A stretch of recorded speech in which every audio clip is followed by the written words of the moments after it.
بندہ بھی مر جائے تو معافی دینے کی ادھر اتنی بہادری ہے، اور کئی دفعہ ایک ریڑھی کو اٹھانے پر بھی اتنی لڑائی ہو جاتی ہے کہ ہمیں کئی دنوں تک فیس کرنی پڑتی ہے۔ اس مسئلے کو حل کرنے کے لیے کون سا ایسا اقدام اٹھا رہی ہے کہ آئندہ آنے والے کچھ سالوں میں ہم کوئی امن کی بات دیکھ سکیں اور کوئی دیکھ سکیں؟ جتنے ہمارے ادھر اٹیکس ہوئے ہیں وہ ساری نان کسٹم پیڈ گاڑیوں اور ان رجسٹرڈ بائکس پہ ہوئے ہیں۔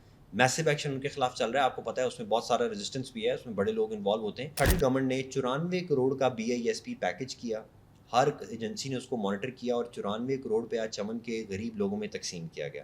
کرش پلانٹس کے علاوہ ساتھ ہی ساتھ جو فارسٹ لینڈ ہے اس کو ہم نے پروٹیکٹ کرنا سٹارٹ کیا ہے، جتنے فارسٹ کے اوپر قبضے تھے ان کو ریکوری کرنا سٹارٹ کیا ہے، جہاں پہ ریکوری نہیں کر سکے وہاں پر ہم نے کوئی مزید فارسٹ کا ایریا آئیڈینٹیفائی کر کے فارسٹ کے نام پہ کرا رہے ہیں۔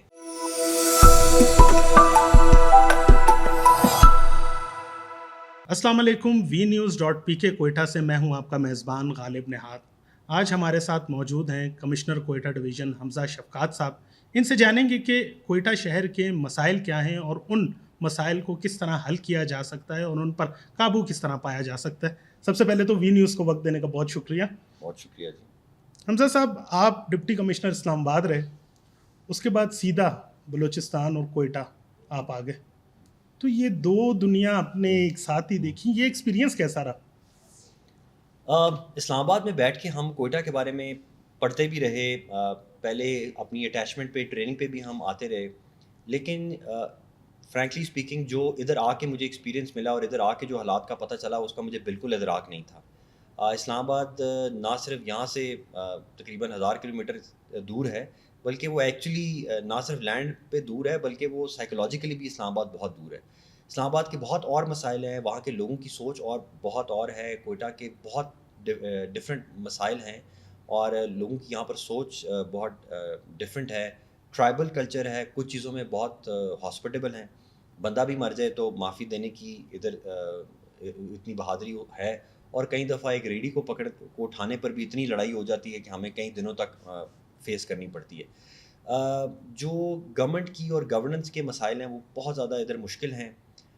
میری نظر میں اسلام آباد میں ریٹ آف دی اسٹیٹ اور حکومت کے جو پالیسیز ہیں، لاز ہیں، ان کو امپلیمنٹ کرنا آسان ہے، کوئٹہ میں بہت مشکل ہے، بہت زیادہ مشکل ہے۔ اسلام آباد میں کووڈ کے زمانے میں سب سے مہنگی دنیا، مطلب یہ ساؤتھ ایشیا اور پاکستان کی سب سے مہنگی پراپرٹیز تو بلو ایریا کی ہیں جی، یقین مانے، وہاں پر ایک بندے کے ساتھ بھی ہم وہ پلازا سیل کرتے تھے اگر وائلیشنز ہوں۔ کوئٹہ کے اندر بہت مہنگی پراپرٹی تو دور کی بات، صرف ایلیگل پارکنگ کو ختم کرنے کے اوپر بھی آپ کو پتہ ہے ہمارے ٹریفک کے لوگ شہید ہوئے ہیں، 45 کے قریب لوگ ٹریفک کے شہید ہو چکے ہیں، تو یہ آپ اسی سے اندازہ لگا لیں کہ کتنا مشکل ہے۔ بارکیف، جو آپ نے یہ سوال پوچھا کہ کوئٹہ میں آ کے یہاں پر پہلے میں سیکرٹری انفارمیشن کے طور پہ رہا، 10-11 مہینے میں نے اسٹڈی بھی کی، دیکھا، ملا، اور پھر کمشنر کے طور پہ، اور پھر حکومت نے مجھے ایڈمنسٹریٹر کا چارج بھی دیا۔ میرے ذہن میں اور جو ہماری حکومت کے ذہن میں 5 بڑے مسائل تھے۔ سب سے بڑا مسئلہ جو ہے وہ لا اینڈ آرڈر اور سیکیورٹی کا تھا۔ نمبر 2 مسئلہ یہاں پر سالڈ ویسٹ مینجمنٹ کا تھا، لیگیسی گاربیج بہت زیادہ تھا، ٹنوں کے حساب سے گاربیج پھیلا ہوا تھا، جس کی وجہ سے ہمارے ہیلتھ کے بہت مسائل آ رہے تھے، بچوں میں اسٹنٹنگ ہو رہی تھی، انوائرمنٹ خراب ہو رہی تھی۔ یہ ہمارے ذہن میں دوسرا بڑا مسئلہ تھا۔ تیسرا مسئلہ ٹریفک کنجیشن کا تھا۔ ٹریفک کنجیشن بہت زیادہ ہے۔ اسلام آباد سے کمپیریزن آپ اس طرح کر سکتے ہیں، اسلام آباد کی بھی 25 لاکھ آبادی ہے، مور اور لیس، چلیں کوئٹہ کی بھی تھوڑی 25 سے 30 لاکھ کی آبادی ہے، لیکن کوئٹہ میں ٹریفک کی امپلیمنٹیشن کے لیے 150 ٹریفک کے ملازمین ہیں، اور اسلام آباد جہاں پر اتنی بڑی سڑکیں، کھلی سڑکیں، ٹریفک سگنلز، وہاں پر 850 کے ٹریفک ملازم، تو چیلنجز بہت زیادہ ہے، ریسورسز کم ہیں۔ اور ٹریفک کنجیشن کے بعد جو اربن گروتھ ہو رہی ہے، اربنائزیشن کا جو مسئلے ہیں، ماسٹر پلان کا نہ ہونا، یہ ہماری نظر میں چوتھا بڑا مسئلہ تھا۔ اور فائنلی پانی کا مسئلہ، جو ڈپلیشن ہو رہی ہے واٹر ریسورسز کی، وہ ہمارے لیے 5 اور بھی بہت سارے مسئلے ہیں، لیکن یہ 5 ایسے مسئلے تھے جن کو ہم نے ہیڈ آن لیا اور ہم نے کہا کہ ہم ان کو ریزالو کریں گے۔ سب سے پہلے آپ نے بات کی صوبے میں اور بالخصوص کوئٹہ شہر میں سیکیورٹی صورتحال کی۔ کیا آپ سمجھتے ہیں کہ اس صورتحال کو کس طرح بہتر کیا جا سکتا ہے؟ بالخصوص میں آپ کی ڈویژن کی بات کروں گا۔ اکثر ہم دیکھتے ہیں کہ یہاں پہ ٹارگٹ کلنگ اور دھماکے اور دیگر معاملات بھی دیکھنے کو ملتے ہیں۔ حکومت صوبے اور بالخصوص اس ڈویژن میں اس مسئلے کو حل کرنے کے لیے کون سا ایسا اقدام اٹھا رہی ہے کہ آئندہ آنے والے کچھ سالوں میں ہم کوئی امن کی بات دیکھ سکیں اور کوئی دیکھ سکیں؟ بالکل، اس میں دیکھیں، کوئٹہ ڈویژن پورے کے لا اینڈ آرڈر کو سیکیورٹی کو بہتر کرنے کے لیے ہمارے پاس 2 pronged اسٹریٹجی ہے جو گورنمنٹ نے پاس بھی کی ہوئی ہے. پروونشل ایکشن پلان بن چکا ہوا ہے. اس میں کچھ کائنیٹک میجرز ہیں, کچھ نان کائنیٹک ہیں. کائنیٹک میجرز تو یہ ہیں کہ آپ کو پتہ ہے ہم کامنگ آپریشنز بڑھ چکے ہوئے ہیں, انٹیلیجنس بیسڈ آپریشنز ہم بہت زیادہ بڑھا چکے ہوئے ہیں. نارکوٹکس کے خلاف میسو ایکشن ہوا ہے, تاریخ کا سب سے بڑا ایکشن ہوا ہے. اسمگلنگ کو روکنے کے اوپر میسو کائنیٹک ایکشن ہوئے ہیں, تمام ایجنسیز نے مل کے اوپر کارروائی کی ہے. چمن بارڈر کے اوپر ہم نے جو افغانستان سے لوگ وداؤٹ پاسپورٹ آ رہے تھے ان کے اوپر 1 ڈاکیومنٹ رجیم امپلیمنٹ کر دی ہے.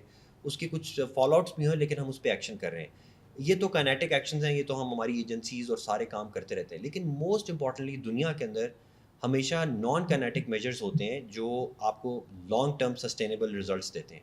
اس میں سب سے بڑا جو ہم نے کیا کوئٹہ کے اندر سیف سٹی کا پروجیکٹ جو پچھلے 7-8 سال سے پینڈنگ تھا, کمپلیٹ ہوا. 100% کیمراز کے ساتھ پولیس کو ہینڈ اوور ہو چکا ہوا ہے اور اس کے اوپر مزید کیمراز لگائے جا رہے ہیں. جو کیبل کے مسئلے تھے وہ ریزالو کیے جا رہے ہیں, ایک اتھارٹی بنانے کو جا رہے ہیں. اور نارملی باہر امپریشن یہ ہے کہ شاید سیف سٹی کی وجہ سے تو کوئی امپروومنٹ نہیں آئی, لیکن بہت امپروومنٹ آئی ہے اسپیشلی انویسٹیگیشن میں, جو کرائم ہے اس کو پکڑنے میں. یہ سیف سٹی ہے جس کی وجہ سے ہم نے جو ڈرگ کے اوپر ایکشن کیا, ہماری اسٹریٹ لائٹ چوری ہوتی تھی, مین ہولز چوری ہوتے تھے, ان کے اوپر قابو پایا. ہمارے برجز کے اوپر سے سریا چوری ہو رہا تھا, اس کے اوپر ہم نے قابو پایا. ادھر ہماری پرماننٹ ٹیم اسٹیبلشڈ ہے.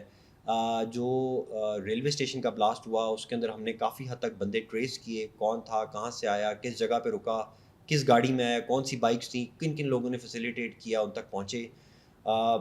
جو ٹیررسٹ آرگنائزیشنز نے جتنے بڑے آپریشنز کیے ہیں ان کو ٹریس کیا گیا. 122 سے زیادہ ٹیررسٹ اریسٹ کیے. تو وہ کائنیٹک کے ساتھ ہی نان کائنیٹک میجرز بھی لیے جا رہے ہیں. پھر یونیورسٹیز کے اندر, یونیورسٹی آف بلوچستان کے اندر, بیوٹمس کے اندر اور بی ایم سی کے اندر ہم نے بڑے ایکشنز کیے. بی ایم سی کے اندر تو آپ کو پتہ ہے تھوڑا ہمیں ریزسٹنس بھی دیکھنے کو ریزسٹنس بھی ملی, لیکن ہم نے ٹیک اوور کیا, سمجھایا ان کو, لوگوں کو اپنے ساتھ بھی ملایا. اسپورٹس کے فیسٹیولز کرنا شروع کیے, لٹریچر کے فیسٹیولز کرنا شروع کیے, بچوں کے ساتھ اپنی انٹریکشن بڑھائی, یوتھ انگیجمنٹ پروگرام کی. میں خود جا کے ہر بڑی یونیورسٹی میں, ایس بی کے, بیوٹمس, ہر بڑی یونیورسٹی میں جا کے لیکچر بھی دیتا رہا ہوں. یوتھ کو انگیج کر رہے ہیں, پارلیمنٹیرینس کو اس میں انوالو کر رہے ہیں. کچھ اسکولس تھے جہاں پہ نیشنل اینتھم نہیں چل رہا تھا, جہاں پہ اینٹی اسٹیٹ مٹیریل تھا وہ چلایا جا رہا تھا, اس کو ہم نے کنٹرول کیا. ہاسٹلز جو ہیں وہ بہت سارے ان ریگولیٹڈ ہاسٹلز تھے, اب ان کی 100% ہم رجسٹریشن کر چکے ہوئے ہیں.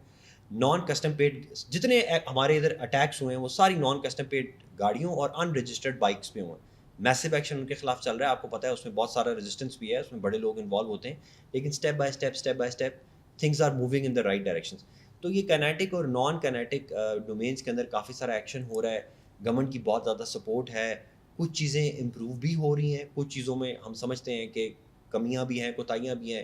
بلوچستان ایک ایسا صوبہ ہے جس کے اندر ریونیو جنریشن ہمیشہ سے ایشو رہا ہے, لیکن ہم اپنے ڈویژن کی حد تک ریونیو جنریشن بڑھا رہے ہیں, ٹیکسز کلیکٹ کر رہے ہیں. صرف کوئٹہ کارپوریشن کی اگر میں آپ کو مثال دوں تو ہم 3 ملین سے 150 ملین تک ہم نے اپنی ریونیو جنریشن پر منتھ بڑھائی ہے.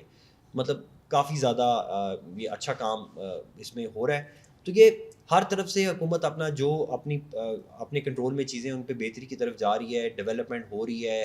حمزہ صاحب آپ نے بات کی چمن میں 1 ڈاکومنٹ رجیم ہوئی, اس کے بعد ہم نے دیکھا کہ ایک احتجاج ہوا جس نے سارے احتجاجوں کا ریکارڈ توڑ اور اب بھی وہ احتجاج کسی نہ کسی صورت جاری ہے. ہم نے دیکھا وفاقی حکومت کی جانب سے فیصلہ کیا گیا کہ بارڈر بند کرنا ہے, لیکن وہاں پہ عوام کو جن کا روزگار اس سرحد سے منسلک ہے ان کو فیسیلیٹیٹ کرنے کے لیے کیا ایسا منصوبہ بنایا جا رہا ہے یا جائے گا, اس حوالے سے ذرا آگاہ کیجیے گا. دیکھیں چمن کے اوپر جن لوگوں کا بزنس متاثر ہوا, اب سچی بات کرنی چاہیے, آپ کو پتہ ہے کہ وہاں پر ایک لگڑی سسٹم چل رہا تھا, اسمگلنگ چل رہی تھی, اور اس کی آڑ میں بہت سارے جو چمن کے لوگ نہیں تھے, باہر کے لوگ زیادہ فائدہ اٹھا رہے تھے, اور چمن کے بندے کو تو 5,000-6,000 پر ڈے بچتا تھا نا.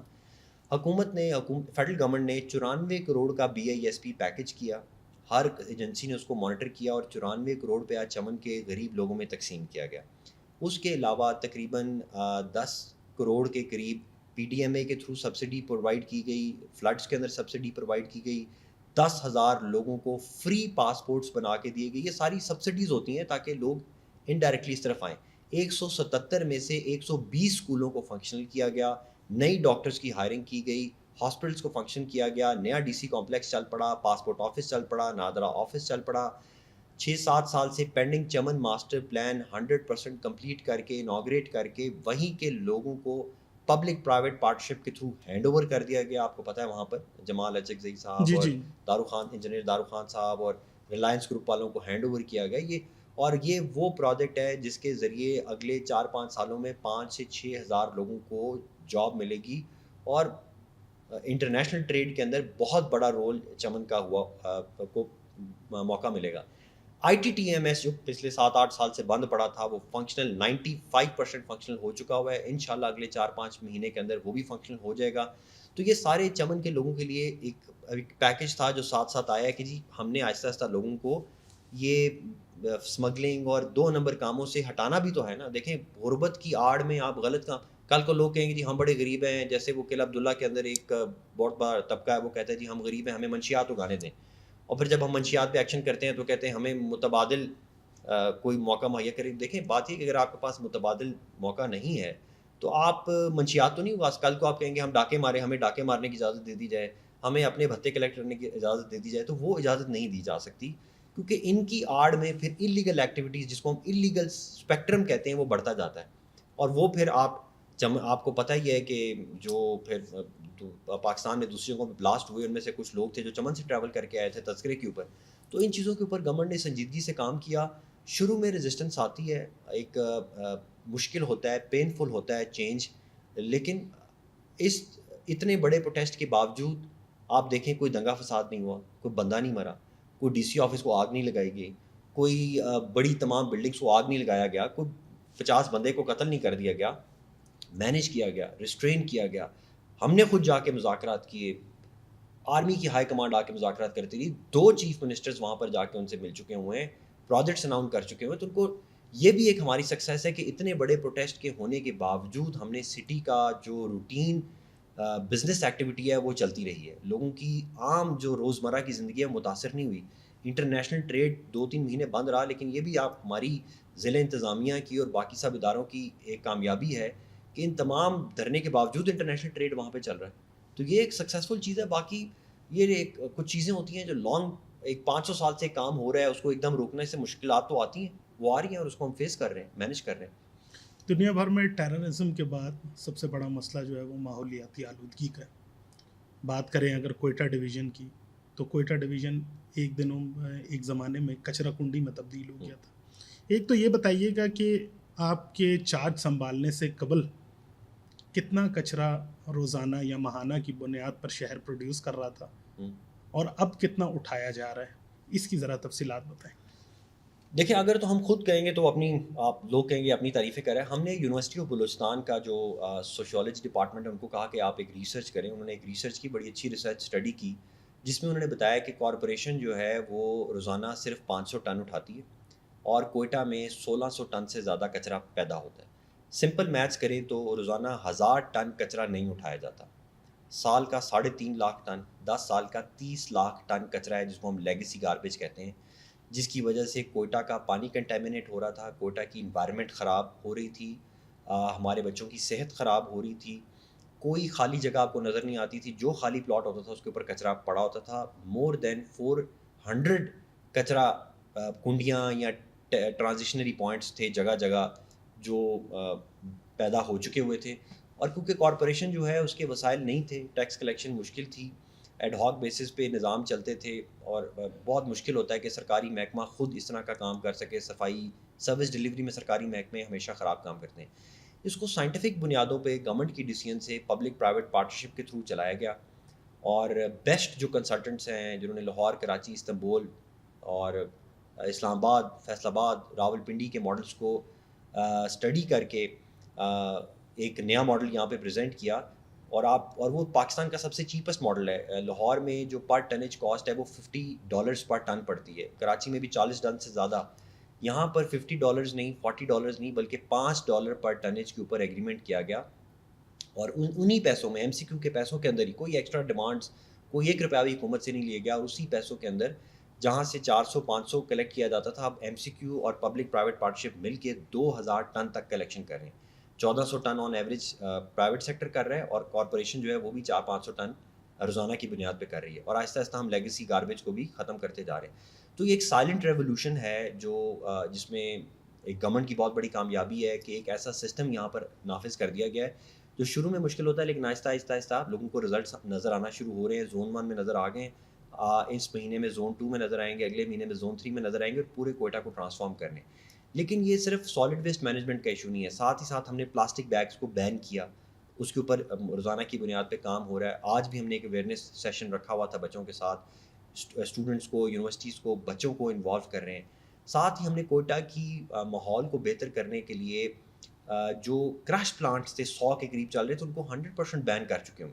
کچھ ایک آدھ کوئی کورٹ سے اسٹے لے کے کوئی چل رہا ہو تو وہ علیحدہ بات ہے, لیکن ہم 90% اس میں کامیاب ہو گئے ہیں. کرش پلانٹس ہم نے بند کر دیے ہیں. کرش پلانٹس کے علاوہ ساتھ ہی ساتھ جو فارسٹ لینڈ ہے اس کو ہم نے پروٹیکٹ کرنا سٹارٹ کیا ہے. جتنے فارسٹ کے اوپر قبضے تھے ان کو ریکوری کرنا سٹارٹ کیا ہے.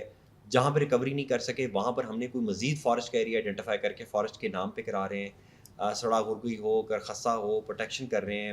ہزار گنجی ماؤنٹینز ہو, ان کی پروٹیکشن کر رہے ہیں. تو ملٹیپل لیولز میں ہم نے کوئٹہ کی جو انوائرمنٹ ہے اس کو بہتر کرنے کے لیے اسٹیپس لیے ہیں, اور اس میں ہم کافی حد تک کامیاب ہیں. اچھا, اسی حوالے سے ایک لاسٹ کویسچن آپ سے کرنا چاہوں گا کہ آپ نے بتایا کہ روزانہ کی بنیاد پر جو ہے وہ بڑی مقدار میں کچرے کو اٹھایا جا رہا ہے. میرا سوال اس میں یہ ہے کہ یہ اٹھایا جا رہا ہے, اس کو ہم نے دیکھا کہ جو جدید ممالک ہیں اس کچرے سے یا تو بایو گیس بناتے ہیں یا کوئی اور انرجی کی فارم لے لیتے ہیں. اس کچرے کو تلف کرنے کے لیے کیا کوئی اقدامات کیے گئے ہیں یا ان فیوچر کیے جائیں گے؟ اس حوالے سے ذرا بتائیے. بالکل آپ نے صحیح سوال کیا ہے کہ جو ہمارا یہ 1600 ٹن کچرا اکٹھا ہو رہا ہے اس کو ہم کیسے مینیج کر رہے ہیں. اس میں کچھ جو ریسائکلنگ ہے وہ تو ہماری کلیکشن فیز پہ ہو جاتی ہے. اس میں ہم نے جو پہلے آپ کو پتہ ہے یہاں پہ افغانی یا دوسرے بچے ہوتے تھے وہ کلیکٹ کرتے تھے اور وہ کباڑیے کو دیتے تھے, ان کو ہم نے اپنے سسٹم میں انٹیگریٹ کر لیا. تو اس میں سے کافی ایسا کچرا ہوتا ہے جو یوزفل کچرا ہوتا ہے وہ پہلے ہی اٹھا کے کباڑیوں کے پاس چلا جاتا ہے. تو اور وہ لیکن وہ صرف 20-30% ہوتا ہے. باقی جو کچرا آتا ہے اس کا کمپوسٹ بنایا جاتا ہے. کمپوسٹ کا ریسائکلنگ پلانٹ موجود ہے, اس کو ٹیمپریریلی ہم نے فنکشنل کیا ہے, لیکن اب ہم کیونکہ بہت بزی ہو گئے ہیں سارے کام میں اور کچرے کو مینیج کرنے کے لیے ہم نے اس کو 1 مہینے کا ٹائم دیا. انشاءاللہ مارچ میں ہمارا وہ بھی کمپوسٹ پلانٹ بھی فنکشنل ہو جائے گا. تو 20% ہمارا کباڑیوں کے پاس چلا گیا, آلریڈی ریسائکل ہو گیا. باقی جو 70-80% بچتا ہے ان میں سے 20-30% کمپوسٹ میں چلا جاتا ہے. اس کے علاوہ جو باقی کچرا بچتا ہے وہ کچرا کیونکہ سارٹیڈ نہیں ہے, اگر تو وہ سارٹیڈ ہوتا تو ہم اس کو فوری طور پہ اس کے اوپر ایک بایو گیس کا پلانٹ لگاتے اور اس میں رکھتے اور اس کو برن کرتے اور گیس بناتے. اس کی سارٹنگ نہ ہونے کی وجہ سے ہمیں ابھی مسائل آ رہے ہیں. اس کے اوپر ہم نے انٹرنیشنل فرمز کو انوائٹ کیا, پبلک پرائیویٹ پارٹنرشپ کے تھرو ان کو ہم نے بلایا, لوکل فرمز کو بھی بلایا جس میں اختر حمید خان ٹرسٹ فاؤنڈیشن ہے, ان کو ہم نے کہا وہ ریسائکلنگ پہ کام کر رہے ہیں, UNDP ان کو اسپانسر کر رہا ہے, 1-2 مہینے میں انشاءاللہ وہ بھی کام شروع کر دیں گے. اور ایک سویڈش کمپنی ہے جو اس کو بایو گیس کے بجائے ویسٹ ٹو انرجی میں کنورٹ کرنا چاہتی ہے, ان کو بھی ہم نے آفر کیا ہے. ایونچولی فیوچر یہی ہے کہ ہم اس کو اپنے سارے ٹرنچنگ گراؤنڈ کو ری یوٹیلائز کریں, لیکن یہ تب تک کامیاب نہیں ہو سکتا جب تک ہم کچرے کو کلیکشن کے ٹائم پہ سارٹ نہیں کریں گے. جیسے پوری دنیا میں آپ کو پتہ ہے 3 ڈسٹبنز ہوتے ہیں, آرگینک ویسٹ ہے, پلاسٹک ویسٹ ہے, پیپر ویسٹ ہے, یہ تینوں علیحدہ ہونے, لیکن اس میں ہمیں ٹائم لگے گا. انگلینڈ میں یہ کام 2010 میں ہوا ہے, تو آپ سوچیں کوئٹہ میں لٹل لنڈن تو ہے لیکن اس میں ابھی ہمیں ٹائم لگے گا. تو اس لیے ہم فوکس یہی کر رہے ہیں کہ ہم اپنا کمپوسٹ پلانٹ اپنے ٹینیور میں کمپلیٹ کریں اور فیوچر کے لیے ہم یہ پروویژنز رکھیں کہ اس کو ریسائکل کیا جائے. وی نیوز کو وقت دینے کا بہت شکریہ. بہت شکریہ سر, تھینک یو ویری مچ.